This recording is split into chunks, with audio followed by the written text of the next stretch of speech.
Michelle Botkin back with me here. Michelle, talking about Utah recruiting.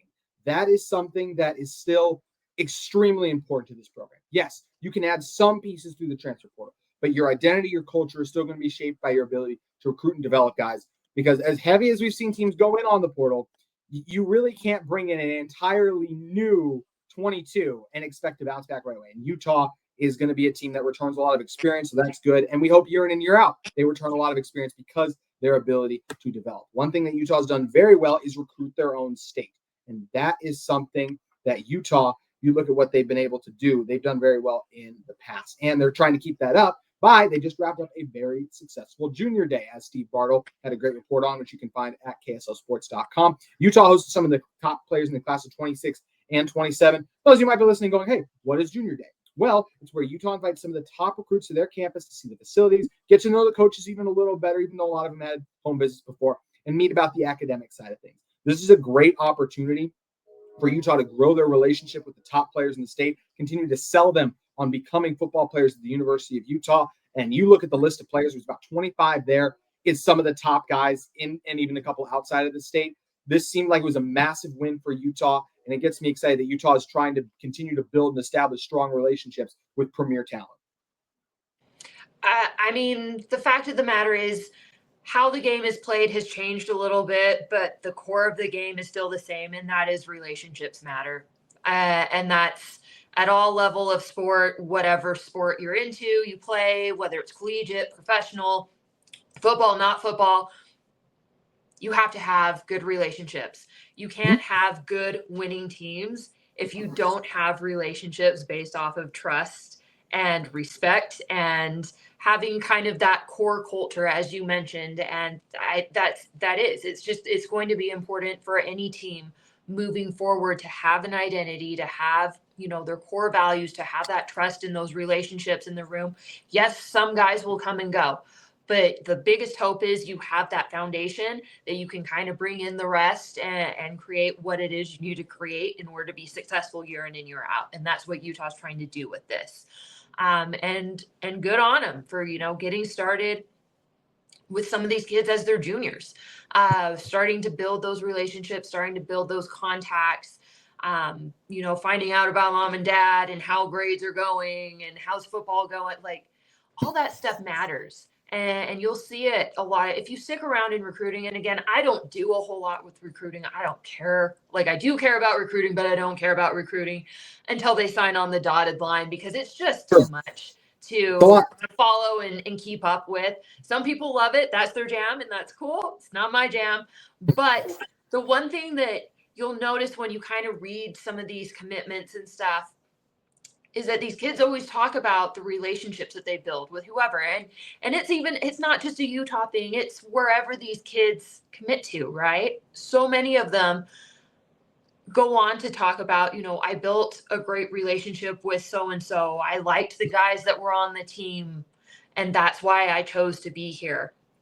Now, other things are kind of starting to play factors into that as well. Obviously, talking about NIL, and some kids only care about that. But I also think that tends to be a case where you kind of can figure out who's going to wash out pretty fast if that's their only concern, because they're probably not concerned about being a good teammate. So, to me, this is just what needs to happen, right?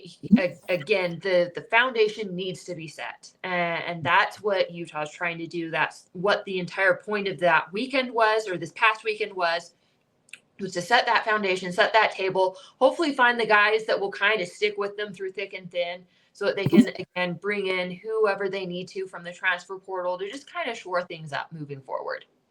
That's what you have to do, is continue to keep that foundation strong. And I believe Utah is doing that. Steve Bartle reported in that article on KSL Sports that you can go over and check out that these were some of the names in attendance: Celeste Moa, Brock Harris, Isan Tafuna and Kai Meza, Bode Sparrow, Graham Livingston. These are guys in 26 and 27 class should mention too. Devon Eka, Bryant New. You look at a guy like Benjamin from Skyers, lead offensive lineman, Dijon from Mountain Ridge. Like, these guys are some of the best in the state, especially, Moa and Harris are 4 stars. Even some of the other guys they had up, like Isan Tafa, that's a guy who is currently right now committed to going to Washington. So the fact that he's still interested in Utah gets me incredibly excited. So love that Utah is having these talented players up on campus. We'll continue to break down their games and talk about them on future shows too. But Michelle, I think part of the piece is like the players that Utah's having up. But the next question is, can the coaches sell and convince them on their program? I believe and have all the confidence in them. You covered these coaches for a long time too. How confident are you in their ability to recruit and sell players on their program?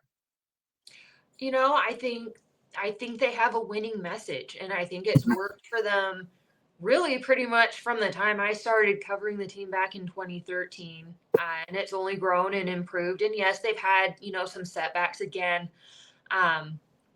It's not from having a lack of talent. It's from having some really crappy luck when it comes to injuries and maybe not necessarily foreseeing how college football was changing and being as quick as they maybe should have been to make some of those adjustments. They've done that now. So the message stays the same.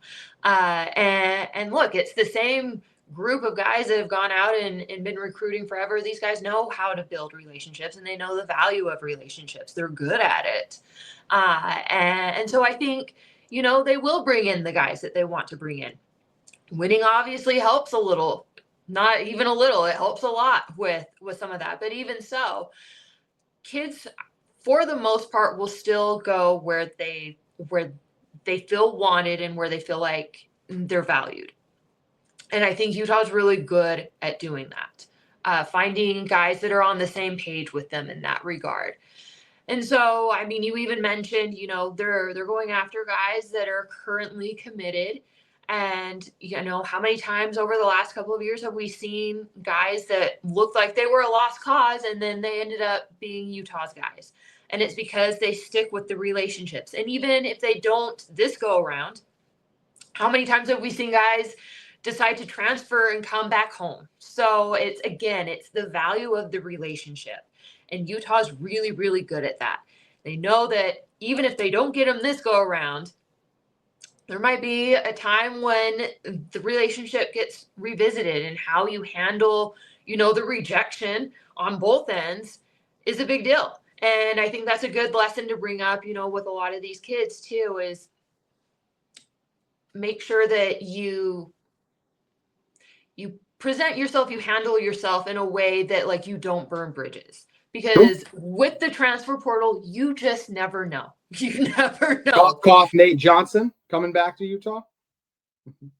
Great example, prime example. I know he was disappointed. I know he wasn't particularly happy with how everything went the first go around. I think the coaches probably felt a little bit the same way as well. Yeah. But they left it in a way that it was possible that he could come back, and he is back. So prime example. Don't burn a bridge if you don't have to burn a bridge. And that's just a basic life lesson, really kind of for everybody. So that's just that's the way I see the recruiting world working at this point in time. It's just so fluid. Keep those relationships strong, start young, start early, and, see where it goes. Yeah, it's always fascinating to see where it does end up. The recruiting landscape is a wild turn of events each and every offseason. So we'll see how Utah can do landing the top players in state. Already behind is most of the top players have already committed to, at least in the 26 class, some of them are going to Big Ten and schools, which is something that is obviously disappointing if you are Utah, but they have lost some guys, but still plenty more to hopefully be Utah Utes in the future. That's going to do it for today's episode of Locked On Utes. We'll be back tomorrow talking the latest in Utah football and Utah recruiting. We hope to see you then.